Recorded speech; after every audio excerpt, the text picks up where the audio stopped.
Hey, welcome back to Adventure AI. This is a recap episode of Season 6, the Naughty List Nonsense. We are here with Jason Conforto, who played Santa Claus, Maddy, of course. Guess who's back? Back again.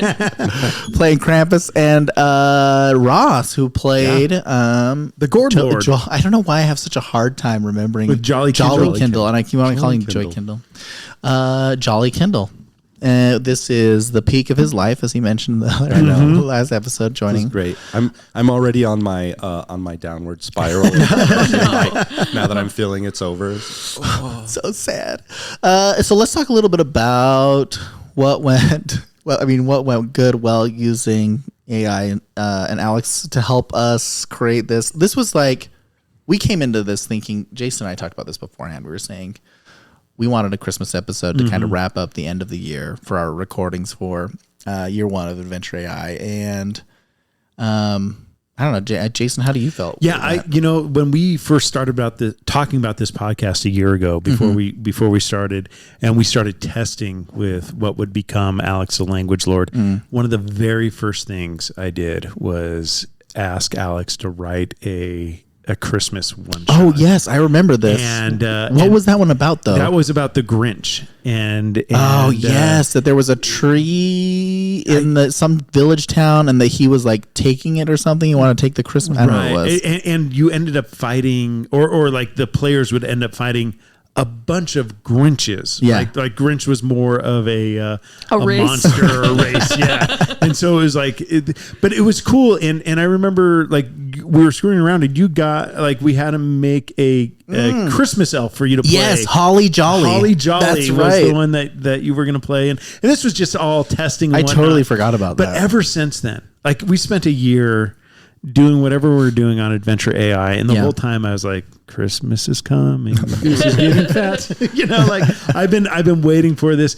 And the moment because I thought when I asked, I want to play a Christmas character, I thought Alex was going to give me another Holly Jolly. It's like just a cool, like whatever Christmas elf going on an adventure. And when those words came out that I could play Santa Claus. It was the role he was born to play. It's the role that I was born to play. I love playing Santa Claus, and even more than Stillwater, I'll play. Oh wow! Yeah, I love. Which you have offline. Which you offline have said, and well, I think you actually might have said in the recap episode too of the Stillwater episode that he so far to date has been one of your favorite characters. Oh yeah. In all of your D&D. Right, not just in Adventure AI. Yeah. I love playing Stillwater, but I love Santa even more.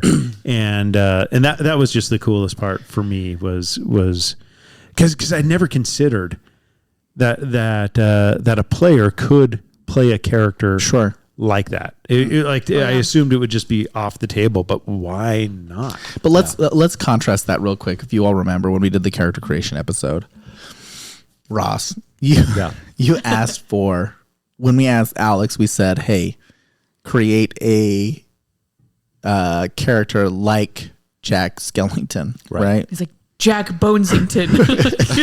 Right. Do you remember that, Ross? John what it was like? John Bonesington. Yeah, you remember. Do you remember that, right? Oh, yeah, 100%. Yeah.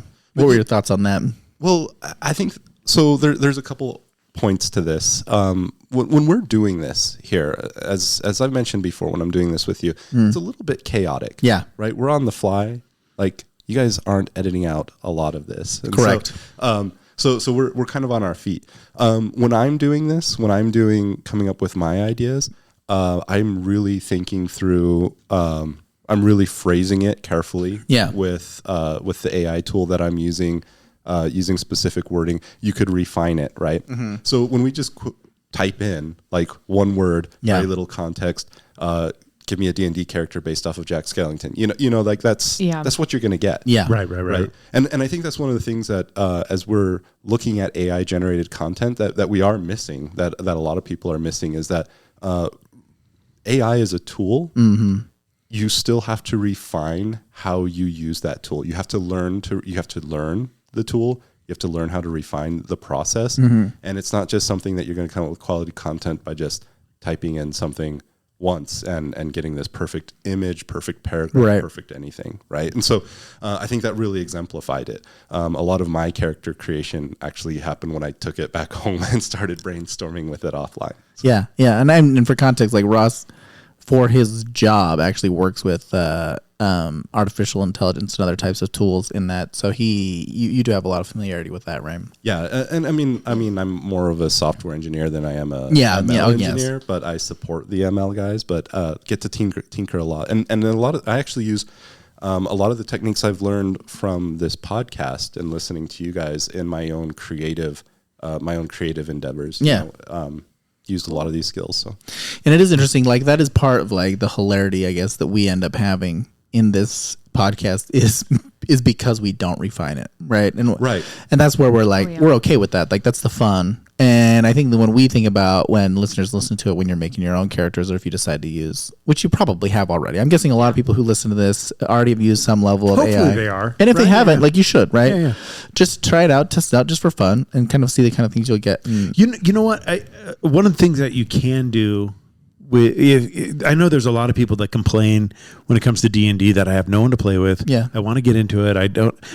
AI is a great place to start because you can just make up stories with the AI and kind of, you can't really play D&D yet with it where it's just you and it doing, but you can come up with cool character creations and other stuff that you don't need. You have to go out and buy a $40 starter pack too. You don't even need to make friends. Yeah, right? which is the hardest part. The biggest hurdle of Dungeons and Dragons as an adult. Yeah, scheduling and then making friends. Yeah, those are the in that order. I've got all of the time, but none of the friends.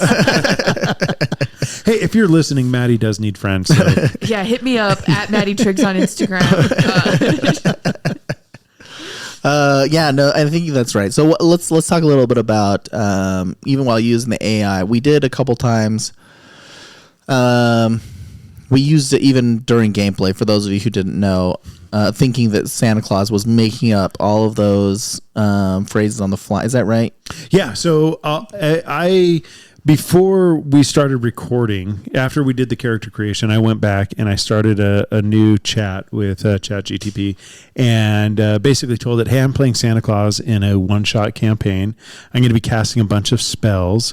I want, every time I tell you I'm casting a spell, I want you to say the words of the spell that I'll use to cast it, right? So I kind of programmed the AI to respond a specific way, and then I can just type any spell and it will do it. And I may have to say, hey, I want this spell to attack Jack Frost or whatever it is, right? And then it will include that in there. And sometimes I had to remind it, hey, I need you to include the name of the spell in the casting of the spell, right? And so it'd redo stuff. But you never reminded it to make it short. You just reminded it to. No, I didn't. and I would add words as well. It wasn't just AI, but that's one thing that I think all D&D play can do better is especially when it gets into combat and more so with attacking with weapons than with casting spells. But even with casting spells, a lot of times it is I cast fireball, and what does that do? It does this radius and this thing, and these people get damaged. Instead of like, what does it look like when your wizard casts fireball, or if you're a bard that has got casting it through, vicious mockery too, like that's like those spells that is really actually would happening benefit from that flavor in there, and I think it helps create a more rich world for the players to be in, and I think. One of the things that I was excited about for the Christmas episode was the spells can then all of a sudden be themed, right? Like Jolly Kindle did a great job of like, hey, I want these invocations. Let's change them into Christmas themed ones, right? Yeah. Where we're just adjusting little things, and AI is a great tool to help with that. So I think that's an idea that I don't know if many people actually have done with their D&D, especially the D&D that I've been exposed to, right, is that it's still very by the book, right? And even like, so for example, the ability that Jack Frost had to like rip open the space-time, right? Like that's not a spell that exists. And I think that a lot of DMs hesitate in many cases to like custom create spells. And I think that that's kind of a flaw to some degree. I understand like Dungeons and Dragons is a game, right? And like knowing the rules helps you understand how you can respond to certain things. But I also think that when it comes to like the creativity of it is a little bit more interesting when the bad guy can cast spells you're not familiar with, right? And to do things that you don't expect. And, you know, of course it falls on the dungeon master to like still put those within the realm of like reasonable mechanics. Yeah, reasonable mechanics, to be like, okay, well, you have these tools of saying, you know, reflex saves and whatever, and strength checks and whatever. Sometimes it could just be a reskin where you're not creating new stuff. Like one of the favorite spells I ever reskinned in a game was a magic missile, right? And these cultists were using magic missile on the players, which is an automatic hit. Yeah. But instead of casting it out, they would take their sacrificial blades and they would cut their skin. Oh, yeah. And then the cut would appear on you. Oh. Right? It did the exact same damage as... And it effectively was the same. It was the exact same mechanically, thing. It just had a different feel and look, and like was this creepy thing where these people could be cutting themselves and then wounds would appear on you and do a D4 damage plus whatever as well. So reskinning it it's that same thing. And this tool, AI, can help you reskin anything. And if you are going to reskin stuff, you need to talk to your DM and do whatever. Right? Absolutely. Unless you're the DM. Unless you're the DM. Then you just need to contact Maddy and get permission. And that's right. You'll be fine. My Instagram is shoot me a message. Shoot me a message. Just any sort of contact would be great. If you got issues with my gameplay, hit me up. Again, I just want to respond to someone. I'm playing Baldur's Gate with strangers on Reddit. Which can be you if you want. You could be a stranger. Hit me up. We'll do a campaign. Yeah, don't be passing out your Reddit user ID on Just your Instagram. No big deal. Yeah. Let's see. So I want to talk a little bit too about some of the things on my side. So we did we adjusted the DM prep. And of course, you know, Ross, Maddy, feel free to speak up at any time when we talk about some of these next few pieces here. When we did the DM prep after character creation, that's an adjustment we've made, which I think has done wonders for the storytelling. I think, yeah, for sure, right? Yeah. Here's the real talk for a couple things. Number one, when I created the Unraveler, I did ask Alex, I was like, hey, let's do a different, I was like, give me a twist. Like, what's the twist here, right? And it decided that the twist was going to be that the Yuletide Muse was working together with Jack Frost really to do this like test of merriment, if you will, from you guys to see like, oh, it was a prank, bro. Yeah, it was kind of a it was intended to be kind of a prank. Test. Yeah. And then as things were going, and this is like 100% the honest truth, right? I told my wife this morning, but when we were getting ready to play, I said, here, I'm gonna read real quick here what I got from Alex when I said the crystals. Okay, so I was like, okay, how do the players activate the crystals? Because I was working with Alex on the back end, and not everything is in the DM prep episode. Because I did some, and I did like a light outline, and then I kind of refined it. And I think that part of the fun for this podcast is that you get glimpses of the DM prep, but then the refinement happens, and we all kind of get surprised together. And part of the DM stuff too is on the fly as well. Yes, no, part of it's on the fly, and that's where I'm going on this one. So it says that in order to activate I asked how do we activate the crystals, and I wanted to suit it to D&D dynamics, like D&D mechanics. So Alex came back and said, the Joy Crystal, the players must engage in combat with a playful twist, incorporating elements that bring joy. This could involve casting spells that create colorful illusions, or using magical instruments, or create a festive atmosphere, or telling jokes to distract the enemies. That's what Alex outlined for me. And in the game, it just kind of naturally happened, which was great. You guys did so great on that one. The Generosity Crystal was activating the crystal requires a sacrificial gesture, right? Oh, wow. That was so awesome. Which is so funny because worked out so well. Players might need to use a valuable item, or expend a resource for the greater good. Alternatively, aiding an ally in a critical moment could demonstrate the selfless act needed to activate the. Like you guys, I didn't even It's almost like you got the spirit of Christmas. Yeah. It was a Christmas miracle. And I think that it kind of leads you a little bit with the name of the crystals. But sorry, go ahead. Sure. Well, I was just gonna say, and we all saw how grateful Santa was for that. Too, oh, right? absolutely. Oh, So absolutely. grateful. Yeah. Oh yeah, here, take it. And then the Wonder Crystal was to activate the Wonder Crystal. The player needs to perform an extraordinary feat that leaves everyone, including their enemies, in awe. This could include involving or executing well, this is what didn't happen before, but a spectacular acrobatic maneuver, which I thought that would be interesting. Oh, yeah. We jumped out of the train. Yeah. Path of the train. Pretty spectacular. I mean, in retrospect, that might have worked, actually. Now that we've had to talk about that. The train. Calling forth a train had was some pretty wonderment sweet, as well. Okay, yeah, well. Santa knows Tom Hanks. Wow. Okay. He's been the biggest guest on our show yet. Yeah. Bigger than Santa Claus himself. It's true. And then let's see. Excuse spectacular actor. Okay, casting a visually stunning spell or revealing a surprising twist in the heat of battle. Those are the things that it kind of outlined. So I told my wife this morning when we were getting ready. I said, I have no idea how this is going to pan out. I have no plans. I am not like the only leading thing that I'm going to potentially give you all was that you had to do something that was not kill the Unraveler. Dang it! That's Right. usually my first instinct. That's the only thing I know how to do. That's their first instinct. So I mean, how do you guys feel about how that kind of went down and where we ended up? I like it because it forces me, especially, to think out of the box because I tend to be pretty murder hobo, and so kind of just forces. It's like, hey, let's not kill this guy. Yeah, Maddy, let's be creative, which is a lot of fun. Outside the box, the Christmas box. Inside the box, wrapped under the tree. That's right. For Christmas. Ross, what about you? What are your thoughts on? So mine is a little more of a personal story. Oh, great. Let's hear it. The way that unfolded because I like playing D&D with Jason. Yeah. But he can be annoying. I feel like I cramp his style. So like Krampus style? I Krampus his style.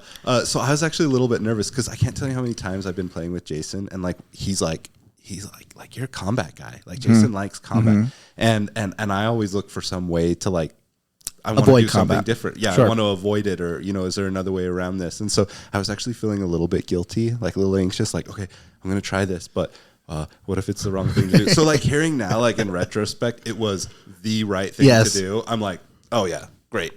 Well done. Yep. Yeah. Yay me. Let me just clarify. I'm not just a combat guy. Oh, sure. I like using my resources. Yeah. Right. And so I love casting spells in or out of combat. Right.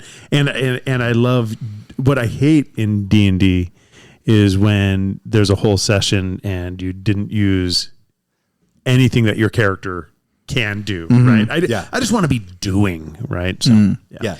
No, and a lot of times doing is killing people. Yeah. Right. But I know for a fact that there have been times that when you were DMing and I like stopped combat, and fortunately someone else did something else to like save us, and Jason was like, yeah, you guys almost all died because of Ross. So,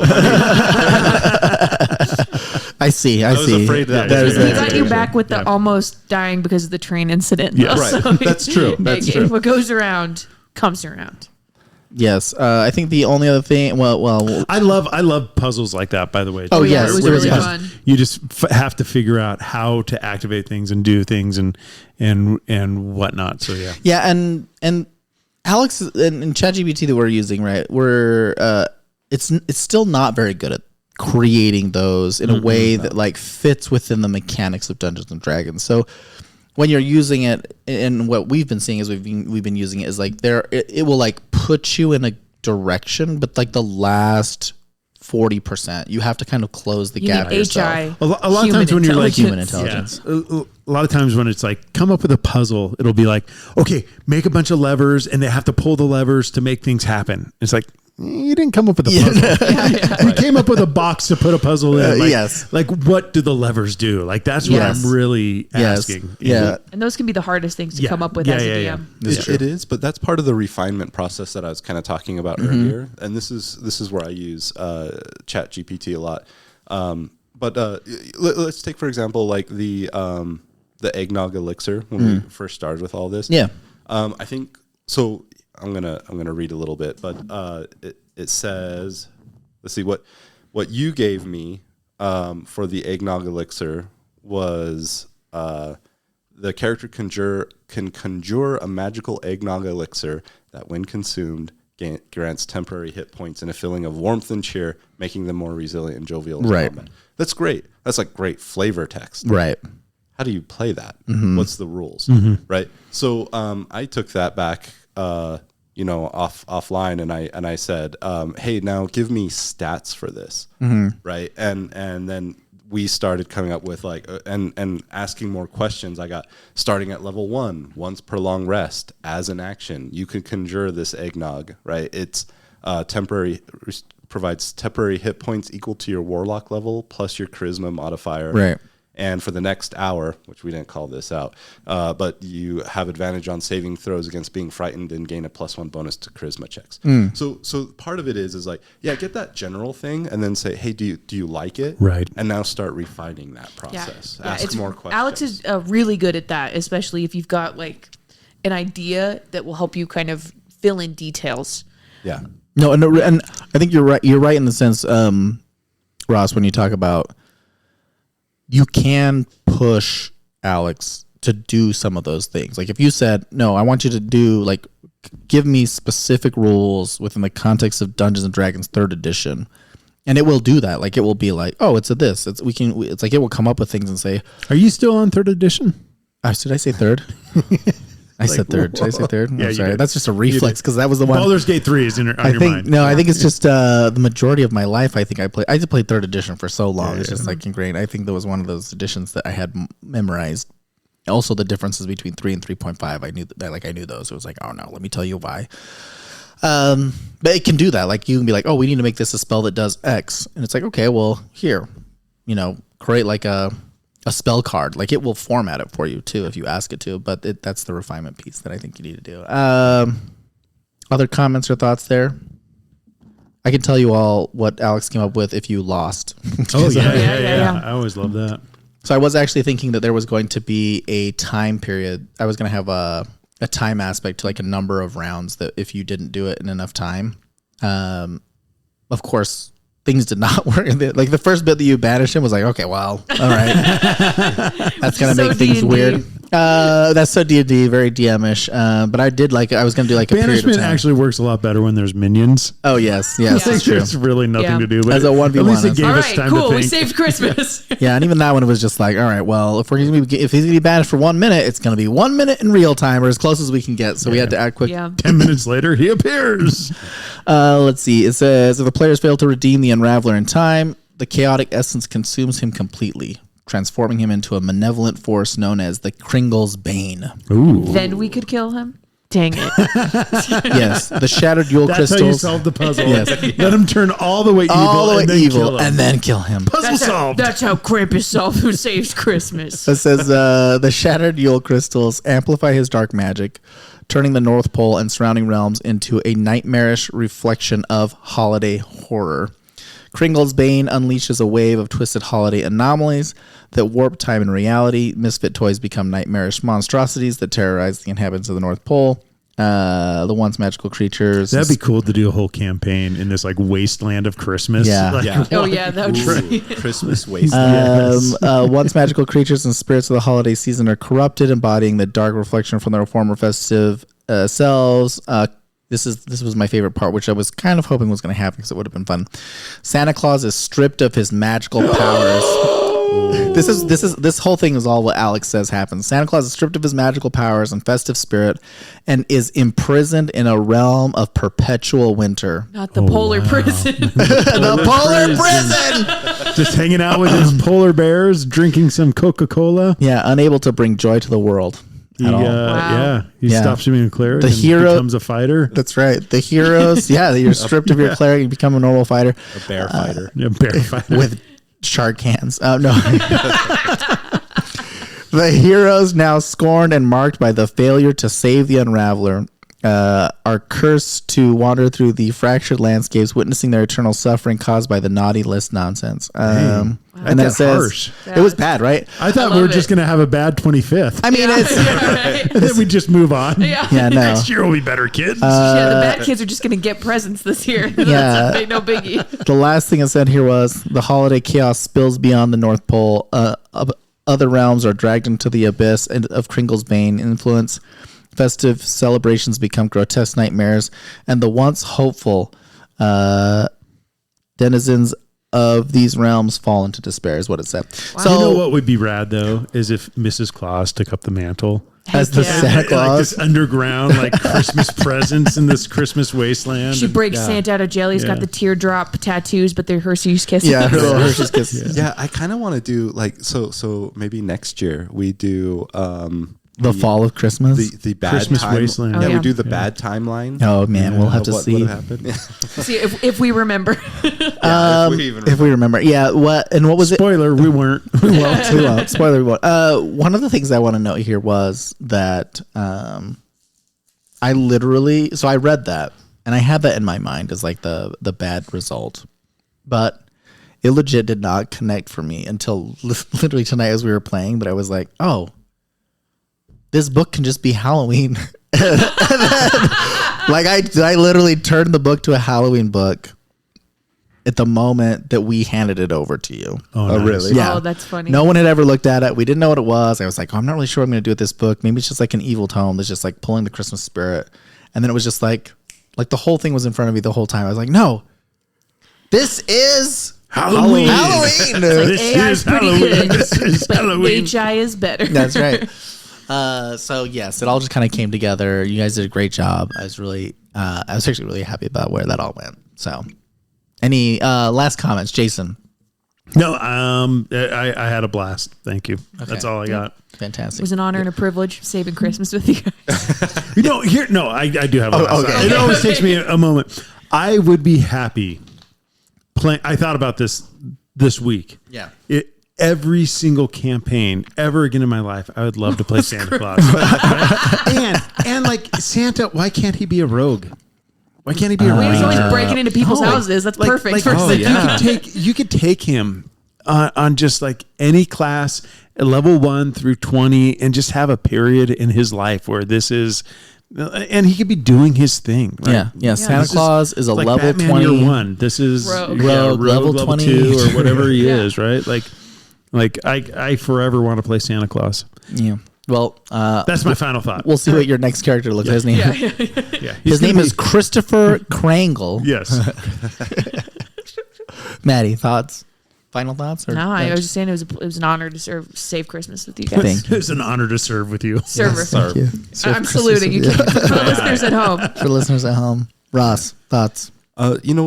Just thanks for letting me be here with you guys. Like I really enjoy the show, really enjoy listening to it. Super excited to be here and share this with my family too. I'm super excited for them to listen to this. So hi wife. Hi, wife. Hey, Thank- kids. Yeah, hi kids. I'm glad. I hope we kept it clean enough the Yes. whole time. Oh yeah, we did. I I Merry was Christmas, a little bit Ross's surprised. family. Yeah. Thanks. Merry post Christmas. Christmas. No, it's Merry Happy Martin Christmas. Luther Actually, King he's Day. gonna- Russ's family. He's going to Easter. share this with them next year. Next Christmas. Yeah. That's right. There we That's go. right. When This they're is my old enough to Christmas present. listen. Yeah. You'll be like, oh, you want to listen to my episode? Well, you're going to have to wait till the holiday season again. Holiday season. All right. Thanks everyone again. We always want to thank our guests players for joining us, Maddie and Ross. Thanks for joining. We appreciate it. This podcast would not be possible without people like you and our sponsors. They pay to be on the show. Okay. That's why it's You're possible. both technically our sponsors as well because you pay to be here. If you'd like to pay to be on, If you'd like to pay to be on Venture AI, please contact us. Contact me on Instagram. Wire things to @Maddie Triggs and Ben Moat. No, just kidding. Thanks everybody and have a Merry Christmas. Merry Christmas! Ho, ho, ho! And a Happy New Year.